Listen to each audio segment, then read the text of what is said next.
అలాగే తెలుగుదేశం పార్టీలో కూడా 30 కోట్లు మరి లాకర్లో చూపిస్తావా, మీ ఇంటికి వస్తే చూపిస్తావా,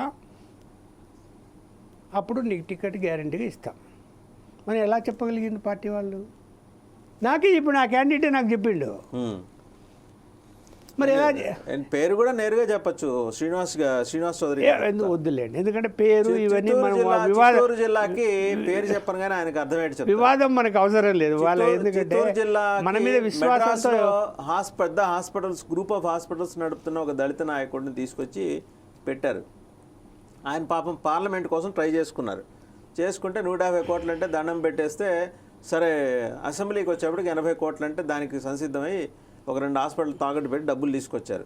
అది బయట మీకు రాయలసీమలో విస్తారంగా ప్రచారంలో ఉన్నది. నేను పేరు చెప్పను, అక్కర్లో మీకు ఈ పాటి తెలిసిపోయి ఉంటుంది కూడా. అందువల్ల ఏంటంటే ఇప్పుడు పోనీ అట్లని తెలుగుదేశమే అంటే అనేది కాదు, వైఎస్ఆర్సీపీలో కూడా అదే పరిస్థితి కనిపిస్తుంది. చాలామందిని అడిగారు, చాలామంది వెనక్కి వెళ్ళిపోయారు కూడా, ఇంత డబ్బులు మేము పెట్టలేము వల్ల కాదు అని వెనక్కి సర్దుకున్న వాళ్ళు కూడా ఉన్నారు, ప్రత్యేకించి పార్లమెంటు సీట్లకు. ఇప్పుడు ఎన్ని చెప్పినా కూడా రాజకీయ గందరగోళం అన్నది ఇవాళతో తెరపడిపోతున్నది. పొత్తు ఉందా లేదా అన్నది సరే, ఏది ఏమైనా కూడా జనంలో కూడా క్లారిటీ రేపటి నుంచి వచ్చేస్తుంది. Yes YSRCP versus coincidence. శివరాత్రికి మా చిన్నప్పుడు సినిమాలు ఒకే టికెట్ మీద 2 సినిమాలు, ఇవాళ ఒకే టికెట్ మీద 3 సినిమాలు, బీజేపీ, టీడీపీ, జనసేన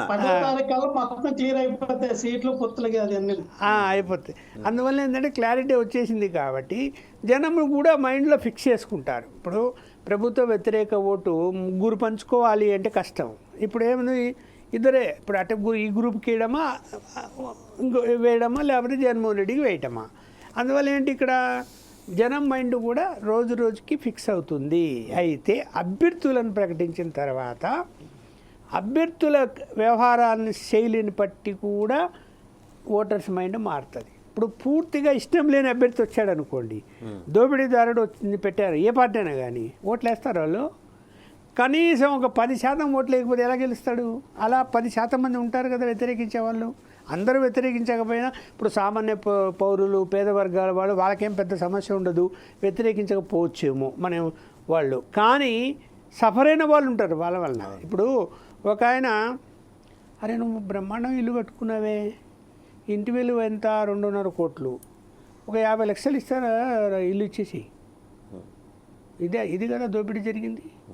ఈ దోపిడీ ఆ జనం ఊరంతా తెలిసిపోయింది కదా ఆ విషయం.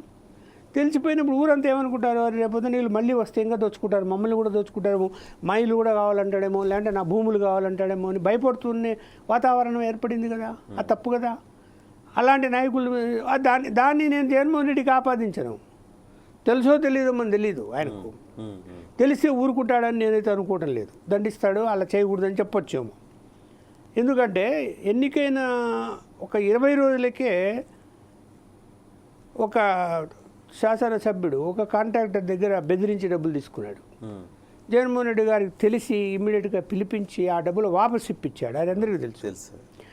అలాంటి వాతావరణంలో ఆయన దాన్ని కంటిన్యూ చేశాడా అంటే, మనకు అనేక నియోజకవర్గాల్లో తెలుస్తున్న సంఘటనలు బట్టి ఆయన ఆపలేకపోయాడని నేనైతే భావిస్తున్నా. ఆపింటే ఇంతవరకు వచ్చేది కాదు, ఇంత వ్యతిరేకత వచ్చేది కాదు.